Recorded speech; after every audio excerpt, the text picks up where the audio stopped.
Good afternoon, and welcome to the Wednesday afternoon conference call with Trusts Unlimited. This is Jim George speaking. I'm the non-attorney spokesman and facilitator for Trusts Unlimited, and I'd like to thank all of you for taking the time to listen to this call. Today is February 21st, 2024. We have a lot to discuss today. I hope if the things we discuss are of interest to you, you will hit the subscribe button and join us every week for our calls. We try to provide you with up-to-date information and give you some insight into some general topics as well. It's going to be a little bit different call today, and I haven't even decided whether I'm going to do a Q&A. Frankly, I'm a little concerned about some things going on in this country right now, and a little bit concerned about a few things in Iraq. Nothing of a major concern, but you know how it's been if you've been in this game for a while, 2 steps forward, 1 step back. So we're going to get into all of that as well. First, by way of disclaimer, Trusts Unlimited is not the purveyor of the dinar and these other currencies. These are speculative investments, but is rather substantial currency holders ourselves. We're sharing with you the information we believe to be most relevant. One other thing I need to mention, YouTube is up to its old tricks, and their passive way of sort of censoring us now. They've tried just not posting our calls, and we took care of that quickly, but their new game is they post our most recent call further down the chain. So someone, for example, could go to YouTube, click Trusts Unlimited, and they don't see the most recent call. And again, I wouldn't think our call would go up till tomorrow anyway, but what happens is today's call might be back in December or even earlier than that. So that's kind of the way they do it. They're cowardly about it. They're not even upfront about it. They just try to hide us in past calls. So if you know someone that is interested in our calls, perhaps didn't hear a weekly call, and they mentioned to you, well, gee, there was no call this week, just let them know to scroll down, because you'll find it, back in out of date. Well, so let's get started with today and some of this information. The first thing I wanted to mention was the fact that CBI temporarily suspended the budget. And, of course, this freaked everyone out. And, of course, the coalition framework's out there making all kinds of absurd statements. But there are a lot of possibilities for this. But in my opinion, and let me qualify this, if you're familiar with the tenet of Occam's razor, which postulates that if there are a number of potential solutions to a given situation or problem, the simplest explanation is usually the correct one. And in my opinion, it's very simple. They suspended the budget temporarily because they're waiting on a change in the exchange rate.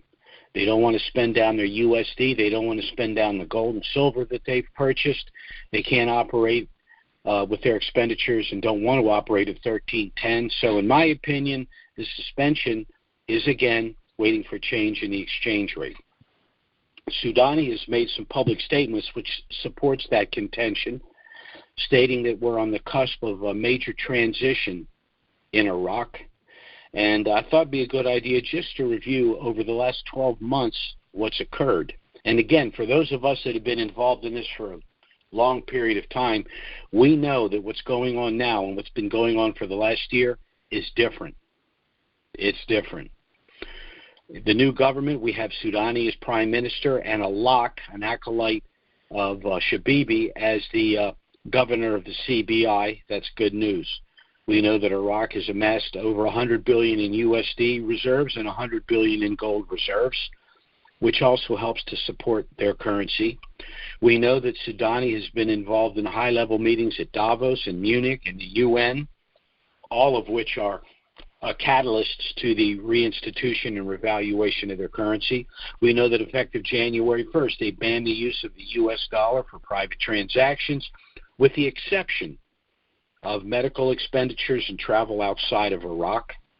We've seen the consummation of multiple international contracts for infrastructure to rebuild their electric grid, their water systems, their roads, 19 new bridges, rebuilding the Baghdad airport, but most notably, expansion of the port of Basra. Now, this is important for international reasons. What's happening is China wants to reestablish the old Silk Road. It's called the Silk Road Initiative. What they're trying to reestablish is the trade route that was initially established by Marco Polo in the late 13th century. He was a Venetian merchant. And so the fact that Iraq is geographically located where it is means it's necessary to complete the Silk Road Initiative. But there, again, would be no reason to complete this and to involve Iraq if Iraq was not going to be a player internationally. And lastly, and most importantly, J.P. Morgan, which is the big kahuna in the banking industry globally, is spearheading the establishment of the Iraqi trade banks. So, of this list of things, absolutely none of them make any sense at all if the Iraqi dinar remains in a program rate at 1310. None of this makes any sense. Once again, I'll refer to Occam's razor. The only thing that explains all of this, very simply, is this is all in preparation for their new exchange rate. And one other point, all of the nations, central banks, and other entities that are involved in private contractors that are involved in rebuilding the infrastructure, in my opinion, are not only doing so with the assumption that there'll be a change in the exchange rate. I think they have a pretty good idea what that Basel IV compliant rate will rest at. So that's where we are there. Now, I'm not going to get into specifics today about our family asset protection trust package. I will touch on it. But given the direction of this country, the creation basically of an open border, high tax, high surveillance state, it's important for every American to understand why they need to establish a family asset protection trust package. As a matter of fact, I'll go further than that and state citizens are going to be divided in the future between those who have exercised their Fourth Amendment right to privacy and established a program to protect their privacy, their anonymity, and their wealth, and those that have not. Very, very briefly, I'm just going to touch on the benefits of our package. First, it's going to provide the privacy and anonymity that all American citizens are entitled to. Now, people are establishing LLCs and sub-S corporations, and they can provide some level of protection, but those are statutory instruments, meaning they're regulated on a state-to-state basis. The state has all of the information about those entities. In addition, jurisdictions have ruled that LLCs and sub-S corporations owned in the majority by one person or a closely held group can be pierced for civil litigation. That's not the case for our trust package. It's registered nowhere. No county, no city, no state. It's entirely private. Operates with an EIN number, not associated with you. Second benefit is this trust package is going to allow you to avoid IRS scrutiny. Simply because all of the business transactions are occurring within the trust, you're merely receiving as a beneficiary an income stream. And the only way that trust can be pierced by government, they're going to have to show that you have defrauded someone. So if you've established this trust and you're operating legally, it's airtight. Third benefit, silent giving. You can gift all manner of things to individuals, friends, and family directly or their use. For example, you can purchase homes owned by the trust, allow, for example, children, family members, or friends to occupy those homes. They could either pay rent or just pay upkeep, whatever you want, but the homes are owned by the trust, which means that you are still the indirect owner and control that home, even though you've allowed the use of that asset for someone else. Fourth benefit, this trust has been structured in such a way as to allow you to bypass the cost and delay of probate, which is a public disclosure process, and the federal estate tax. The federal estate tax can be as much as 65% of your estate in excess of $12 million. However, If your assets are within our trust package, not only will you avoid the cost and delay of probate, not only will your heirs have immediate access to their respective inheritance, but the federal estate tax will be zero, saving your estate as much as 65% from avoiding that tax. And last, this trust provides bulletproof asset protection that no other entity can provide. And even within trust packages like ours, we believe ours provides the best asset protection because it provides the asset protection of the state of Wyoming. Now, under our system of civil procedure, we operate on something called choice of law, meaning that when you create an entity, you can operate under the provisions or the regulations and laws of a state other than the one you live in. So the reason that we have chosen Wyoming is because, in our opinion, it provides the best asset protection. First, it'll eliminate any frivolous lawsuits. Why? Because in order for someone to sue you, they're going to need to go to Wyoming. They're going to need to post a bond. They're going to need to hire a Wyoming attorney that's going to cost them anywhere, as an out-of-state plaintiff, anywhere from $500 to $600 a month. Someone that's trying to shake you down for a few bucks is not going to cough up all of that money with a frivolous lawsuit. Second, the way this trust has been structured, with its flight provisions and all of its other benefits, even someone that feels they have a legitimate case against you, it's going to cost so much money and take so long that it's going to be prohibitive from a profit standpoint. In other words, what they hope to gain down the road is not going to be worth what they're going to have to pay and how long it's going to take. So, again, I state, given what's going on in this country right now, what the tyrants in Washington are doing, what they can't get around despite their best efforts is our Constitution. And that's what we've utilized when we created this trust package. Now, I'm going to get into some specifics about how this will work and why the Constitution still exists, why, as American citizens, if we utilize them in the proper way, the tyrants simply cannot get around it.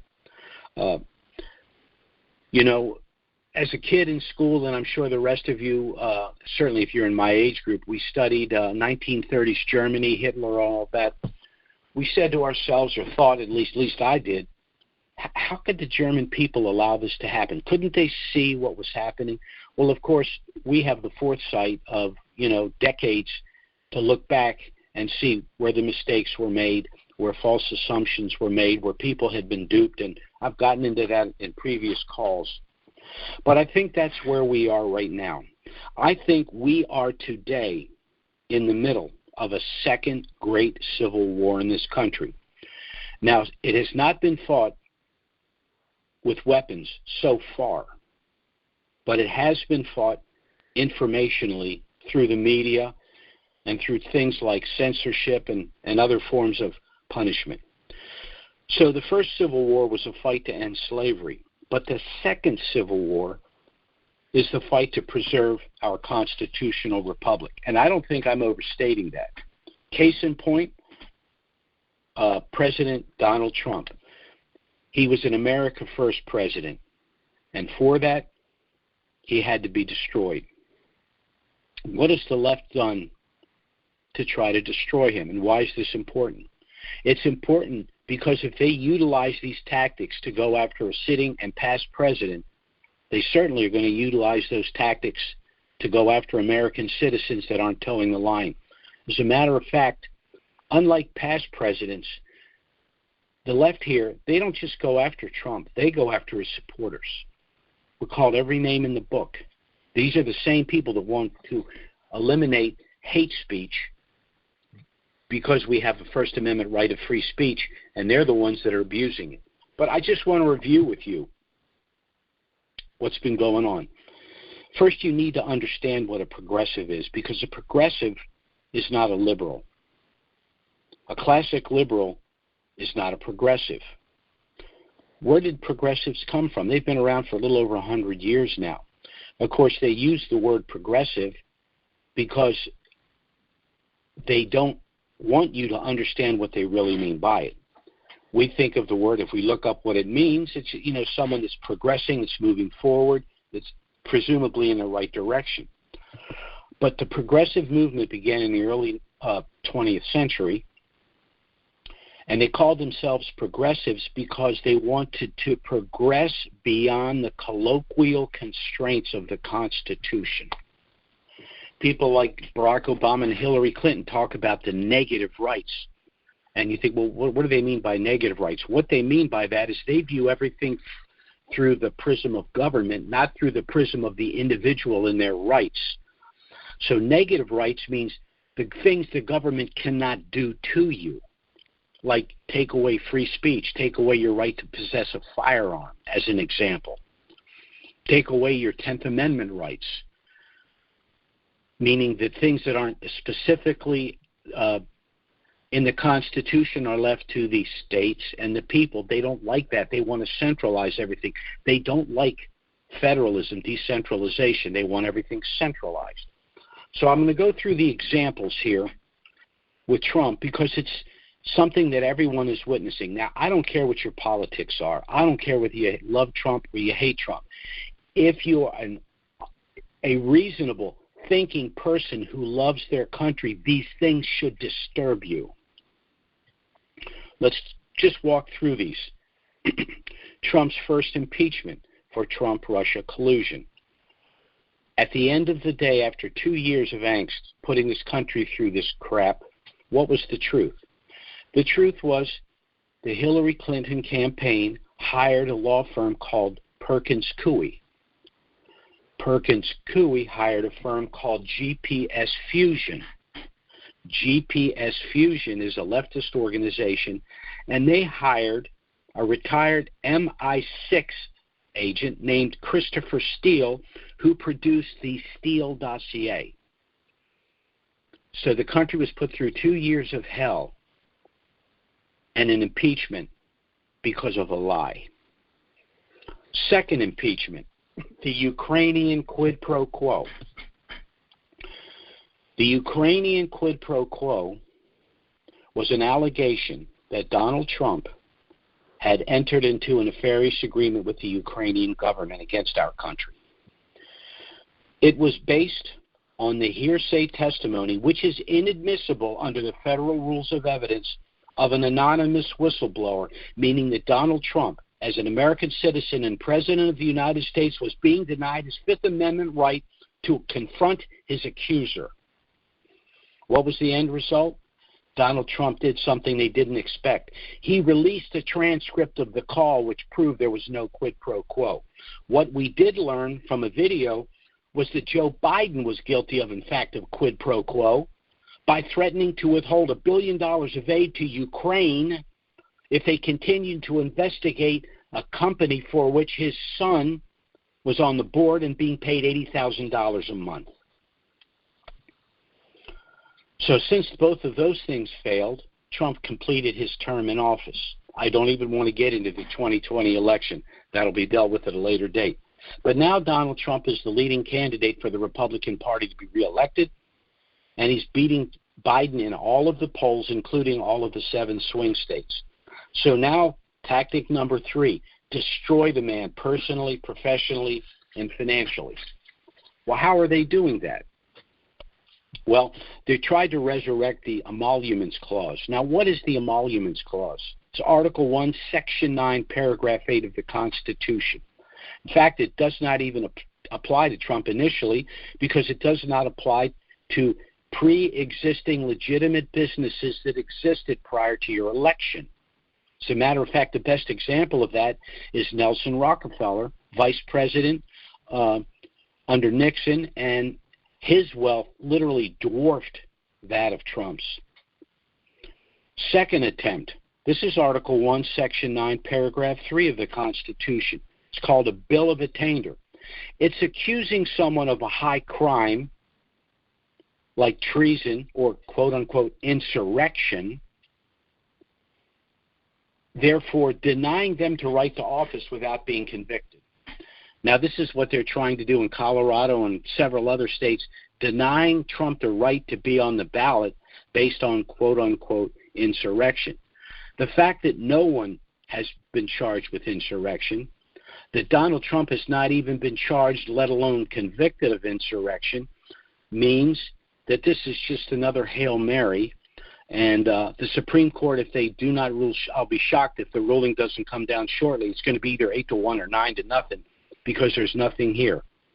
And then here's the beauty. The Eighth Amendment of the Constitution. Very short. I will read it. Excessive bail shall not be required, nor excessive fines imposed, nor cruel and unusual punishment inflicted. Now, let's go through these one at a time. Excessive bail shall not be required.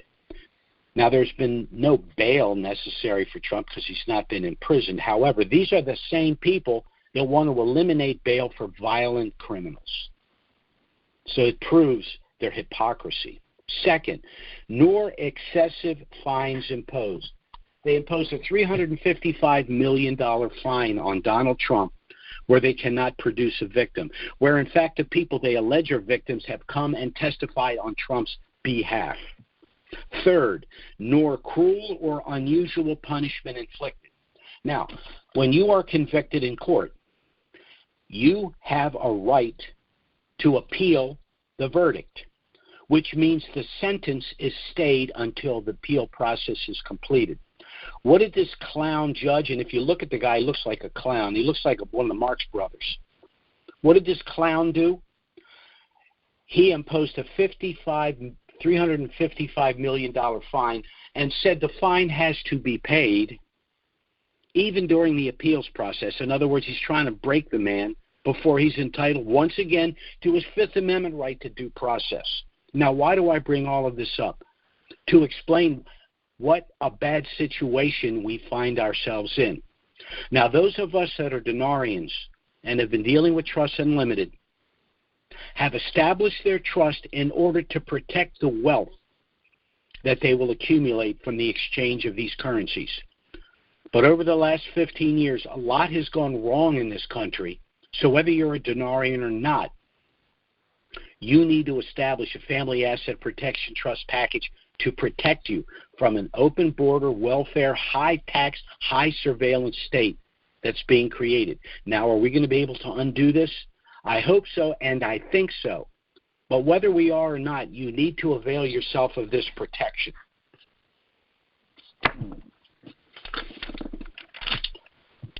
It's really, frankly, hard sometimes for me to understand how far we've fallen in the last few years. We have a guy in the White House that doesn't know what he's doing. Everyone else is running the show, and they're just pushing him out there. He's a little bit like Mueller, the Mueller investigation. They get some old, seemingly harmless old guy, put him on some roller skates, roll him out on the front porch, and then they do all the dirty work in the back room. That's what's going on right now. Now, you have two remedies, in my opinion, to resolve these problems. And they're very simple. The first remedy is to vote these fascists out of office once and for all. And the second remedy is to exercise your Fourth Amendment right to preserve your privacy, your anonymity, certain tax benefits that are available to you only through the establishment of such trusts, and make sure that you are to be left alone. You're not going to run anyone else's life. You don't want to take anything from anyone else. You just want to be left alone. And unfortunately, these are the things that you need to do to ensure that for yourself and your family in the future. Now, our trust package is initially a package of 10 trusts consisting of one master trust that will hold your assigned currencies pre-RV and financial assets like bank accounts and investment accounts post-RV. One optional gift subtrust for those that want to gift pre-RV currencies to family and friends and control the post-RV proceeds, which gift subtrust can be converted to a standard subtrust if you want, and 8 additional standard subtrusts to hold things like homes, cars, boats, etc. This was the simplification of a rather sophisticated trust package that we've utilized in the past for our more affluent clients, package that had an initial cost of anywhere from $6,000 to $10,000. But by simplifying this trust package, We've been able to reduce the cost by marketing it to denarians. We've been able to reduce the cost to $3,000. There are several ways you can pay for that. Pay us up front. We'll discount the price further to $2,500, saving you an additional $500. If that's not possible, we have a deferred payment arrangement. You make an initial payment of $525, which sum would basically offset our out-of-pocket costs just to produce and deliver your trust package to you. The balance of the $3,000 would then be paid in $100 monthly installments.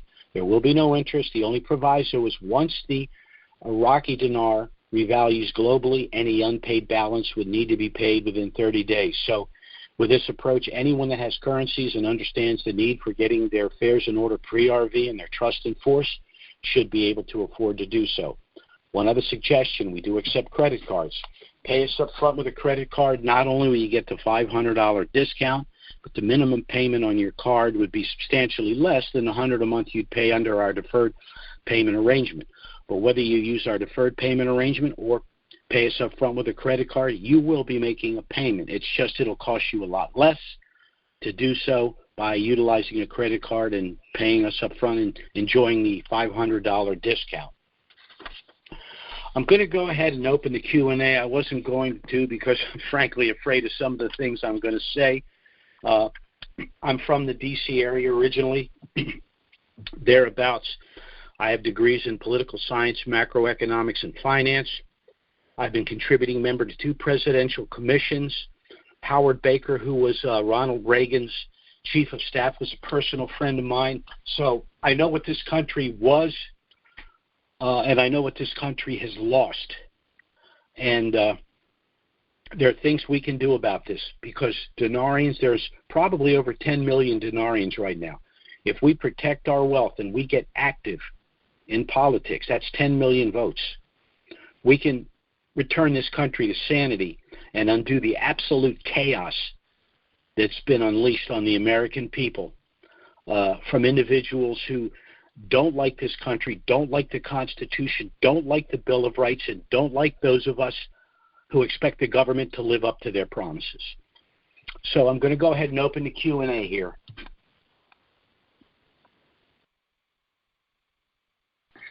By the way, I did mention this. If you would like to order our initial no obligation package, you can do so by email or by contacting us by phone.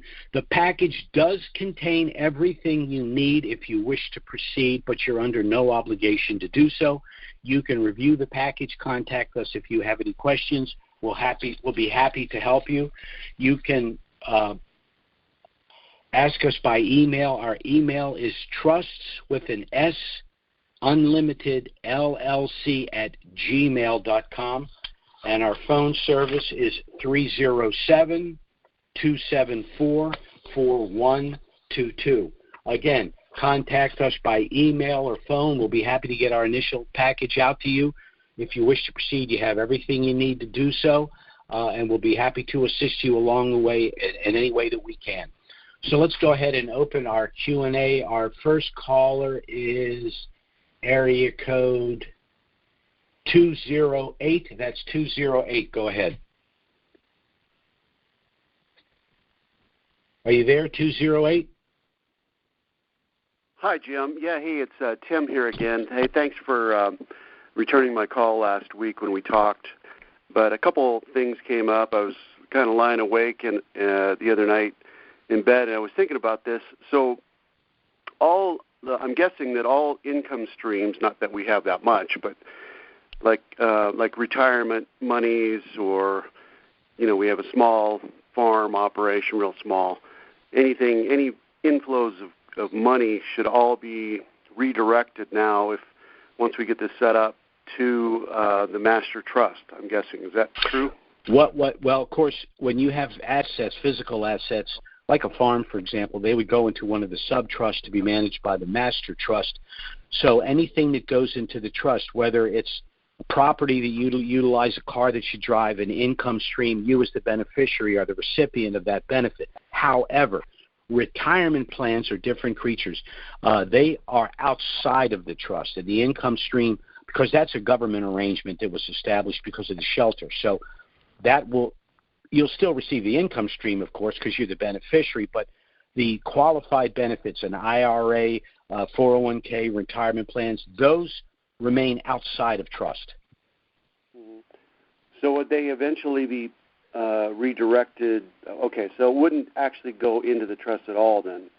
The retirement plan wouldn't, but everything else would. Now, if let's say you purchase cars, vacation home, stuff like that with the income stream from the retirement, sure, those things will go into the trust, but the income stream itself from the government-sponsored tax-deferred retirement plan remains outside of the trust.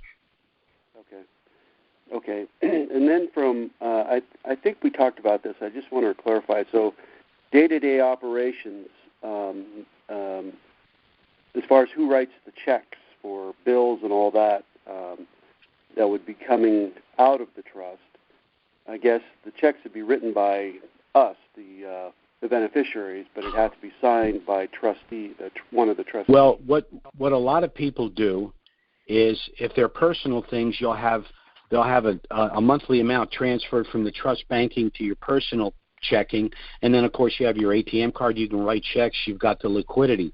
The other thing a lot of individuals do, because remember, the trust itself, all the trust documents, the checking account, the savings account, the investment account, the titles to real estate, all of that will remain in your possession. So what you might do, and what a lot of people do, is they'll have the trustee sign maybe a half a dozen checks, and then once a month they'll just write a check to their personal checking, or if it's a large thing that they pay, they'll just fill out the check. It's already been signed. You just fill it out and do what you want to do with it. Okay. Thank you again, all right? Jim. Sure. Okay. Take care. Bye-bye now. Okay, our next caller is area code 954. That's 954. Go ahead. Hey, James, how you doing? Hey, Kurt from Florida. Yes. Wanted to maybe get your input to understanding the fact that for, I guess, the last 2 weeks, the sale of U.S. currency from the Bank of Iraq has been obviously increased substantially. I guess it's a sign that it's a good thing. But now you mentioned that they simply stopped their budget. One thing has to do with the other. Pretty much overall, is this a good thing? It's a bad thing? I don't think they have anything to do with each other. It's not a good thing that they suspend payments of a budget, because it's never a good thing when anyone has a bill and they haven't paid it. What I was saying was the underlying reason is they don't want to expend their USD, they don't want to utilize any of the gold or silver, and they don't want to use the dinar at 1310. Therefore, and this is just my opinion, the suspension is going to only exist until they change the exchange rate. Now, that we know that a long-term extension is impractical completely, so they either have to lift the suspension or they'd have to change the exchange rate. In my opinion, they've done this because they anticipate a change in the exchange rate very soon. That's just my opinion of why they did it. All right. So overall, I guess it's a good thing. Okay. I believe so. That's for me. Thank you. Yes, certainly. Bye-bye. Our next caller is area code 415. That's 415. Go ahead. Great day to you, Jim. This is Al from Left Coast again. How are you? Big Al, how you doing? Okay. Great day. Along the lines where you're speaking about the Constitution, I guess I'm sure in the Constitution it says that the state can produce their own coinage and currency. Correct.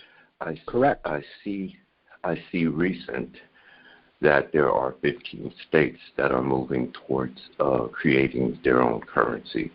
They are. Gold back. Yeah, Texas, sure. Montana, Arizona, and they're also going to create a state digital currency. Now, I'm not a fan of digital currency, but the difference is this. The federal central bank digital currency is a control mechanism. It's got a credit score and all of that, so they're going to track what we're doing. That won't be the case with the state. digital currency. Right. The reason I don't Right. like a digital currency, I understand we're going digital, but when you have physical currency, you have control of the money. When there's a digital currency, you don't have control of it. But if that's the direction that we're eventually moving in, then what we have to do is do the best that we can. So what I'm going to do with my trust is I'm going to establish accounts in those states. I'm going to utilize the digital currency, and I'm going to transition to income or interest-bearing physical assets. One of them I've discussed, and again, I'm not operating as an investment advisor. I'm not telling anyone what they should do. I'm telling them what I'm going to do. There's something called a REIT, capital REITS, Real Estate Investment Trust. It's like a mutual fund, but invests in commercial, residential, or other types of real estate, and it pays a dividend. Some of them pay dividends as high as 8%. One of the things they do is when you have storage units, there's, for example, a REIT that invests in storage units, a series of storage units. And as you know, as we get older, we downsize to smaller homes. The large segment of the population is retired. So what do? They give stuff away, or they put stuff in storage, and they'll will it to someone at some point. Well, so the storage units, they've got 90% capacity. Again, it's real estate. So here's a way you can transition out of the digital currency and have an income stream. That's just one example, but yeah, we can't avoid the digital. We can only avoid some of the traps that we'll get in, and I can't envision myself having money in the central bank digital currency. Whatever is available to me, other than that, I will access, and I would suggest other people do the same. Well, along those lines, because you increased my awareness and devotion to study and coming up with understanding.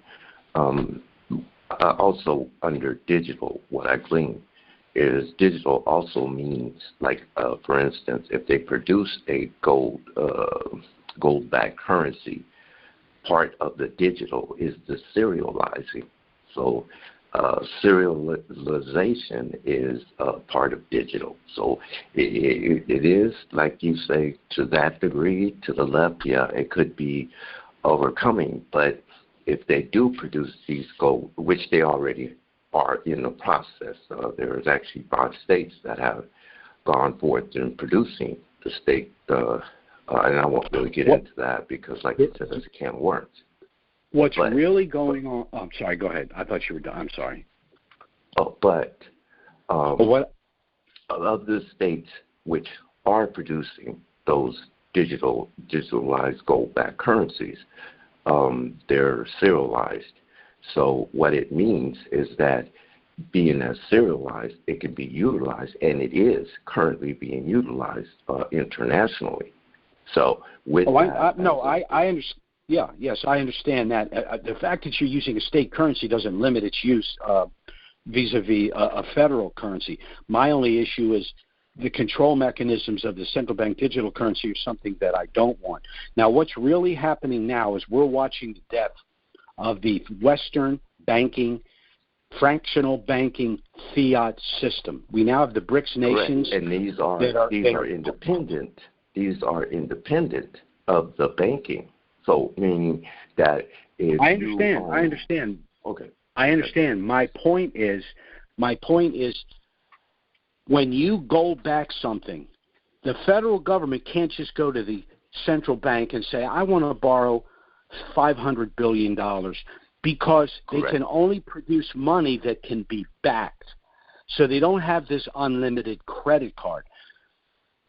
I think what ultimately is going to happen, not anytime soon, the central bank digital currency system started all the way back in 1604. That's how long we've been operating with this kabuki theater that they call the fractional banking system in the West. What I think is going to happen, and to be honest with you, the real reason they hate Donald Trump is because he wants to get rid of the central bank. He knows that's the problem. When he was saying to people that our economy is going to be so good, people aren't going to believe it. They're not going to believe it. What he's really saying is, when I get rid of the central bank and we print our own money. We don't have to borrow it from this bunch. We don't have people in Washington with an unlimited credit card that can borrow this money that we have to pay back. Why should we pay interest to a Federal Reserve? It's not federal, and it's not a reserve. It's a private corporation that just prints funny money. And it's like I said, it's kabuki theater, and it's going to crash. When they talk about the Great Reset, what they're really talking about is figuring out a way to save a system that's dying. You know, if you go back to the French Renaissance writers, Voltaire said that fiat currency always evolves into nothing. It's worthless, and it is. That's what's happening to the dollar. It's becoming worthless. Biden gets in there, prints $7 trillion, and what happens? You know, got to pay $5 for a dozen eggs, you know, instead of $2. I mean, that's what happens. But when we go Basel IV compliant, gold, silver back, or commodity back, that limits the amount of money that they can print, which means that no more of this debt spending, no more of this is going. It's going to take a while, but that's what's going on right now. That's what the fight is really about, money. I mean, go back to the War of 1812. The War of 1812 happened because in 1811 we didn't renew our central bank agreement with London. The War of 1812 was not about the colonists walking away from the Central Bank of London. That's what happened, you know. And we're still fighting the same battle today. That's where we are. Now, when you create our trust, it's to protect your wealth from litigation, from government intrusion, and all of that. But one of the things you do with that wealth is you want to invest wisely. And so when you see the American dollar falling apart, you look for other things to put your money in. And that's why I suggested, as an example, the REIT, because it's real estate. It's out of their control. It provides it's a stable form of income. And yeah, you're going to pay taxes on your income, and you know, if unfortunately you've left it in the central bank system, but I'd rather have my dividend in their control than my principal. And so that's what the trust will allow us to do. And of course, the trust operates independently of you in the sense that it's got its own EIN number, and you're the beneficiary of it, but you still can control what's going on within it. So it's really the best of both worlds. As the wealthy people say, they use trust because you own nothing and you control everything. Well, that's how the trust works, basically. But anyway, that's where we are. Listen, I got to move on. I got a ton of calls here. Anything else for me? Actually, this isn't a way to invest other than to get your money out of the dollar and into something that's independent of the dollar. So I'm just, right. You know, we could talk about that some other time, but I appreciate you, and you giving me more legs to get out there and figure out or understand what's going on, and it's specifically under the Constitution protections, because it coincides with with the trust itself. But thank you much, and thank you for your time. Okay, take care, Al. Bye-bye now. Okay, our next caller is area code 615. That's 615. Go ahead. Jim, can you hear me? Yes, sir.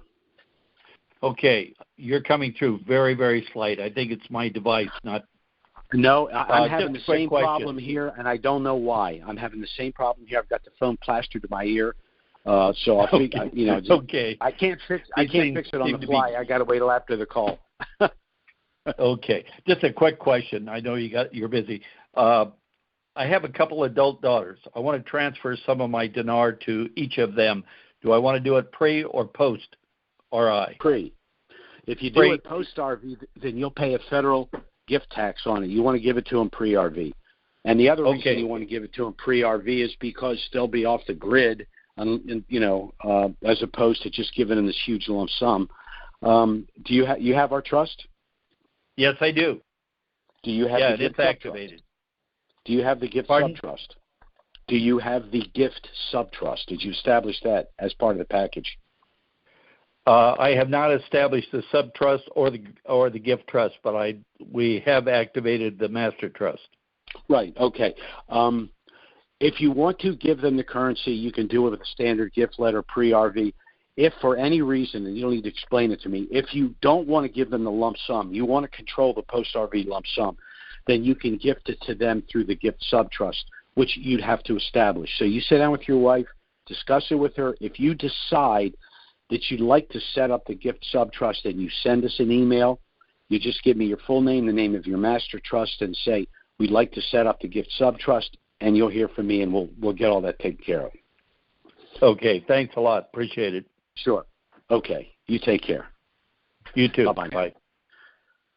Okay, our next caller is area code 509. That's 509. Go ahead. Good day, Jim. This is Art in Washingtonia. And yes, sir. How are you doing, sir? I've got a couple, 3 questions, actually. All right. First one is in regards to the protector. Yes. How does the protector is obvious what that individual does. But does that individual... Basically, the most important thing the protector does is help resolve any issue between the trustee and the settler. The reason we haven't established protectors within the trust pre-RV is because the banks will want to protect any fiduciary present, even though the memorandum of trust specifically states that any transaction can be conducted in the presence of one trustee. But the banks, because they don't know, frankly, what the hell they're doing, I'm talking about the people at the service level. We want everybody there. You got 2 trustees and a protector, we want them there. Well, one of them's in Hawaii and the other one's in Sri Lanka. Well, I'm sorry, they have to be here. Well, no, they don't have to be there. Legally, they don't have to be there, and it's clear in the trust. So we've had so many issues with this. Said, you know what? We're just going to go with one trustee and just shut them down. They can't pull that crap with us. And that's also why we created the exchange protocol document that walks through everything. What you take to the bank, what you don't take to the bank, what you tell them, what you don't tell them. And even if they ask certain things are none of their damn business. I got 10 million dinar. You don't want to exchange them? I'm going across the street. We're not doing this your way. We're doing this my way. It's my currency. Right. That's unfortunately that's the attitude I would have because I've been dealing with banks for 40 years. But the average dinarian, he's never had to negotiate with a bank, and he certainly hadn't had 10 million dinars. So, that's why we created that document to give people kind of a protocol how to deal with these people and know what to expect. I think they're going to be more cooperative than they've been in the past because there's a difference between someone going to the bank and saying, I want to set up a bank account for this trust, and they're like, what the heck is this? And going in and saying, I have 10 million dinar and I want to exchange them and put them in my bank account for my trust. You're going to have a lot more clout whether you know it or not. You just got to exercise it. And following the activation of the trust and the currency has been exchanged and it's in the trust, master subtrust, once you begin to utilize those funds, the trustees have access online to that trust as far as how it's broken down and where the money goes. And I would presume the settler would have access but can't do anything inside of it. It's only the trustee. The protector would be in the same situation in that in being able to oversee the transactions on a daily, weekly basis by having access to the trust, the bank account, and seeing the flow of transactions. And the trustee and the protector, of course, would be privy to everything going on within the trust. Right, and so the protector who has access to that and seeing the transactions on a daily basis and what have you would be able to see and be in contact on a pretty regular basis with the settlers, be able to see, oh, wait a minute, this was done, this situation took place, and I don't see there isn't a letter of wishes to the trustees to be able to. You're really getting into the weeds there because, for example, a letter of wish might be, I'd like you to transfer $10,000 a month from my trust bank account to my personal checking account number such and such. So it's going to happen every month, but it was based on one, right. I doubt very seriously if you're going to have a problem. Like, first of all, as long as what you've asked the trustee to do is not illegal, immoral, or unethical, right. the protector has no jurisdiction to come in and say, well, in my opinion, I wouldn't have done it that way. Well, that doesn't matter, does it? Right. No, So it's just they're looking for something that's in a, lack of better words, not, you have trustees because you trust them and it's not going to be a situation of fraud. But if there were to be something that was kind of precarious or didn't really follow very well, then the protector would have the ability to be able to contact the settlers, to be able to kind of see the trigger and find out what's going on. I understand that. That's the necessity of having someone to oversee it. Okay. Well, let me tell you this. If the trustee, more so than the protector, like I said, he's a little bit less active than the trustee. If the trustee does something as innocuous as telling other people without your permission what's in the trust, that's a felony. Okay? Right. We'll be discussing, once the dinar revalues, and we're going to shift away from marketing the trust and dealing with managing the trust. This, we'll be discussing what the interrelationship of all these people are, what the do's and don'ts are, what the legal implications are of what they're doing. But a lot of people don't want to be a trustee; they get nervous. But once you understand how it works, it shouldn't be a problem at all. Right. And of course, choosing a trustee is like choosing a spouse. You make the wrong call, bad things can happen. So you're right. So, that's correct.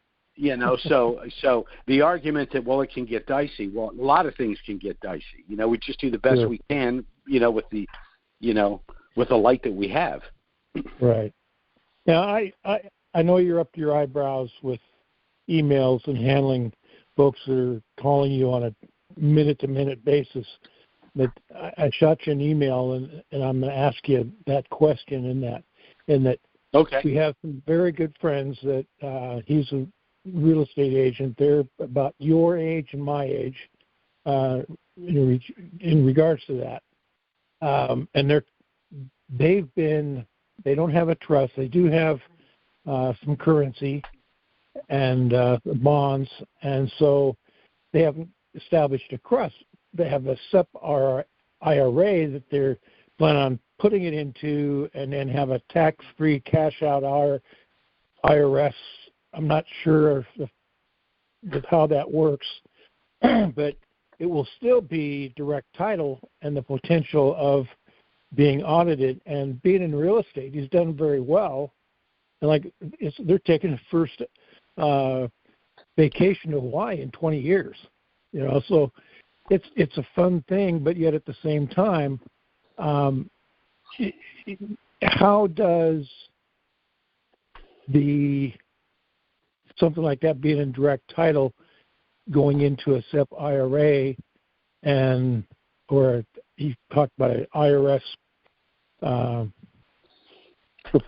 That's a question. I have to be honest with you. I'm a little hazy on the taxable exposure going in and out of SEP IRAs.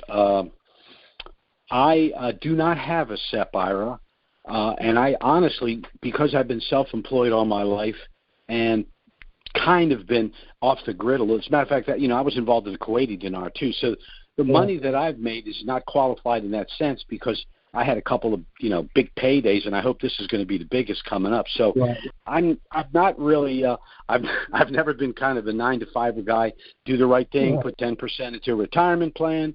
I just never did that, and I should have done it. It's funny. My sister's the other way around, and she gives me a hard time sometimes because she's just checked all the boxes and done all that, and I've kind of been this outlier. But I said to her, she just recently, she didn't even know what I did. Honestly, she knew I was involved in currencies, but she called me up and said, "Hey, you know anything about the dinar? You never profit your own land, And I said to her, Tess, you've done everything by the book, and I haven't, and I've sure had my share of foul tips and strikeouts. But I said I'm about to hit one out of the ballpark across the street into the duck pond." So, it is what it is. But the only thing I can tell you is we do not put retirement plans in trusts because there's a conflict between the tax issue, the privacy issue, the government's involvement. So it's just not done. And so I just can't give you a lot of advice on the tax thing. Go to your accountant on that one, all right? Right. Now, one quick final question, if I may. I know you've got a ton of people waiting. But existing assets that one may have, a home with a mortgage, a vehicle with, paying to the credit union, this sort of thing, that still have money in the account as far as being owed. How do you transfer? They go in. It's an equitable transfer. If you have a home worth, and I got to go after this because there are a bunch of people here. Let's say you have a home that's worth $250,000, and you owe $50,000 on the mortgage. In essence, the equity portion, the $200,000 goes into trust. The debt portion still is not protected by the trust because you still owe a third party on that. And that is the same as automobile? Any asset, any debt, you can't transfer the debt to the trust. Right. You can only transfer an asset to the trust. So if, like I said, if it's a $250,000 house with a $50,000 mortgage, the $200,000 equity goes in, and the $50,000 that represented by the debt does not, because technically you don't own it. You own that portion is owned by the bank. Right. Okay. So if you have a vehicle that's, when you purchased it, was worth this much. Just wait till after the RV, pay everything off, and then put in trust. Okay. Okay. That including the mortgage? Sure. Right. Pay it all off. Okay. No debts. All right? All right. Well, we plan on doing that, but I was trying to figure out how we could put the home at least into the trust. Well, you can't put debt in the trust. You can only put equity in the trust. Right. Okay? All right. You take care, Art. You thanks much. Bye-bye now. All right. Bye-bye now. Okay, our next caller is area code 209. That's 209. Go ahead. Hi, good afternoon, Jim. This is Sheila in Oklahoma. My question is more of a wealth-based protection investment question. I've recently been researching cash value life insurance policies, and I was wondering, in your opinion, if this is a safe vehicle to invest our funds. Because my understanding is that you put the cash up, you receive interest, there's no penalties for withdrawing funds, and no taxes. Is this correct? Well, that's true, and people like to use the variable single-pay life because obviously you have the ability to invest in the market and do better than the interest rate generated by the life insurance company. I can go you one step further, and people are purchasing these things, and then they're doing something called a strip-out loan, which means you can borrow the equity out of there, and actuarially they can determine how much that you could borrow that you can't outlive. So, let's say, for example, you had a $500,000 policy with $200,000 of cash in it. All right. So you go to them and you say, I'm 78 years old, and I want to do a strip out loan. They'll actuarially determine and say, well, you have a life expectancy of such and such. I'm just making up numbers here. You have a life expectancy of 90. So let's just say you only live to 89. How much money can you take out each year or each quarter as a strip-out loan, which, of course, is not taxable? Then you pass away, and what happens is the death benefit's been reduced by what you took out of it as a loan, so technically you cash in on your own death benefit. Thank you. I have another question, but it's offline. I sent you a text regarding a back screen last week, and I just didn't want to discuss it publicly. If you can give me a call or text me, I would appreciate it. Okay, hold on a second. Don't go away. I'm going to write your number down here.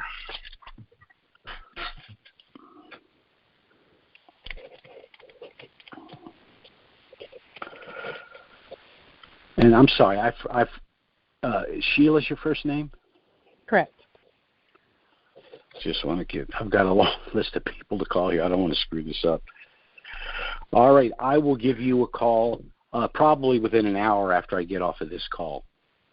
Thank okay, you. and we'll discuss whatever you want to discuss. Okay. All right. Take care. Bye-bye. Okay, our next caller is area code 405. That's 405. Go ahead. Hello, Jim. This is Doug Reeves. Doug, how are you? I'm doing well. I have a couple of short questions and Sure. a statement. I listened to all this, and I listened to the respondees from your Q&A session. And I've been in business for myself for 46 years, and the one thing that is always astounding me is you find out you don't know what you don't know. And from that perspective, if there's any advice to the people who are listening, don't try to do this on your own, because you don't have any idea how many variables there are out there. I think what's concerning to a lot of people is that they've never had this kind of money before, and they've never had to make these kinds of decisions before. There are a lot of very trustworthy family offices, things of this nature, that can do a good job for them and will probably save them a tremendous amount of headache, especially when it comes to taxable issues. That's just my point on this. I mean, I know a lot about business, but I'm still going to seek the advice of people who know a lot more about this investing in tax and asset preservation than I do. That was my first statement. Secondly, we are 60% of the way through this quarter. And as the clock ticks, away week by week, we're getting closer to the point where it would really be better if this thing happened in April. From your perspective, and I know you've often said that we will write a letter to compel the IRS to give us information, primarily on 980.82. 980.82 and 463A and B. From those three perspectives, when you say we can compel them, but that doesn't necessarily mean that they have to do it on a timely basis, correct? No, but they can't come back and penalize us if we've gone to them and say, I want to pay the tax, I don't know what to pay. But what I've also said is if we get to the point where we know we can't get a response in a reasonable time, we'll have no choice but to pay the ordinary income and simultaneously file for a refund citing 980.82 and sections 643A and B. Okay. But they're going to have a hard – let me tell you something about the IRS. They're bullies. Okay, they're not going to go after 10 million people that are now overnight millionaires that feel they got jerked around. They don't want that headache. So, and I'm not saying to, give them a hard time or be a jerk about it. I'm just saying we want to pay our tax. We're willing to pay the tax, but you haven't told us what the tax is. Publication 525 refers to the profit as long-term and short-term cap gain. Now you've changed the rules on what long-term, short-term tax gain are in terms of the amounts. Now you have the $5 million surtax. Well, what's the deal? Is this ordinary income or is it cap gain? We don't have it. Or is it tax deferred if it's in trust? True. Which would be the. And then are you going to recover? You're going to compensate me for my loss if I exchange currency at $3.87, and 2 weeks later it's at $4.40, and I cashed it in to pay a tax that's not due. Who do I go for that? I'm going to sue the IRS because they forced me to, liquidate an asset to pay a tax that wasn't due. Because they could tell us that it's ordinary income, and then it turns out someone sues them and it's cap gain. Oh my! Right. Yeah, it's a mess. It's a mess. Especially as we get closer and closer to the cutoff date of March 31st, because we may not have any options. We won't have the time. We won't have the Ides of March. 15th of March. We just pray for April. You're right. Because taxes we do in 30 days, and we could probably force them to give us an answer in 10 to 14 days, if we had the juice to do it, which I think we do, but we don't want to be in that position. Well, because remember, we're not the only ones doing this. Everyone that's got a denarii presumably has. If only 1 out of 10 attorneys out there is on top of this, hip to this thing with the taxes, they're going to get 100 requests overnight. What the heck, what's the tax? and they know they're going to have a calamity if they get it wrong or they don't respond. Well, from that perspective, I'm presuming there are also a lot of Democrats who hold dinars. Yep. A lot of politicians who hold dinars. A lot of politicians who hold dinars. Yeah. Right. Okay. Right. All right. Yeah. But it is, you know, I always say we got two problems. The minute this thing pops, the banks and the IRS. They're not cooperative individuals. They don't particularly want us to have the money, or if they do, they want control of it. That's just the way it is. You did mention Chase as the big dog, you know, actually working with Iraq. You know, our business accounts and personal accounts are with Chase. We also have some in some regional banks, which I trust more than I do trust Chase. But from that perspective, I think they're going to be the ones that have the most pertinent information when it comes to the exchange and the ability to do it. If JP Morgan Chase is setting up trade banks in Iraq, they're the guys. They're the guys. Right. You know, and the only real dilemma I have is, and I've explained this a little bit, I've got a long negative history with Wells Fargo. And if Wells Fargo is literally the only place I could go, I'm gonna be in a bind. I don't want them because I hate those guys. But that's just me. Their reputation precedes them. Thank you very much. It's been another great week. We'll see what happens. And thanks a lot. You take care, Doctor. You know, one other thing I'll mention. You know, we were talking about the daunting task of people managing, you know, money. You know, people that don't have money think, look at these rich people. They got nothing but time on their hands. They don't understand that the hypertension rate, the suicide rate, the divorce rate, and all of for wealthy people, they're much higher than the average dudes. I think they have too much time on their hands. No, that's not true. I mean, from that perspective, and what people don't understand is that people are used to working, and they apply their time and their efforts working. But when you have a portfolio of $30 million, that is a full-time job. Absolutely. That's my point. That's my point. That's a full-time job. And if they think that it's going to be the panacea to their problems, it takes effort. It takes a lot of effort, and that's you know, that comes from 46 years in business. I'll tell you. Anyway, that's the example I like is when you got the guy that's got $27,000 in his IRA and the market dropped a point. He's not happy, but it's no big deal. But some rich guy just lost, you know, $478,000 before lunch, and I don't care how much money you have. That's a hard pill to swallow. That's right. Yeah. All right. Well, okay, Doug, you take care. All right. Bye-bye. Bye-bye now. Okay, our next caller is area code 312. That's 312. Go ahead. Hey, Jim. Good afternoon now. Geez, Louise. Yeah, well, you know, it is what it is. I'm a talkative guy. You got to stop these people and have them only with one question. Well, yeah, I know. But you know what it is? It's people are having a hard time getting a hold of me because every one of our clients wants to talk to me 5 minutes ago. And so when they corner me, it's like, okay, here's my shot. You know, I got to, you know. So it is what it is, you know. I got a question, yeah. Sure. No, it's too. I'm out of time. Got to go. Bye. Yeah, right. I gave you 30 seconds. Your time is up. All right. Yeah, I wasted it. BSing. Oh, go ahead. Go ahead. So, are the bankers allowed, or will they be allowed to stop the currency float? Because, you know, the currency usually floats after it comes on. What do you mean, stop it?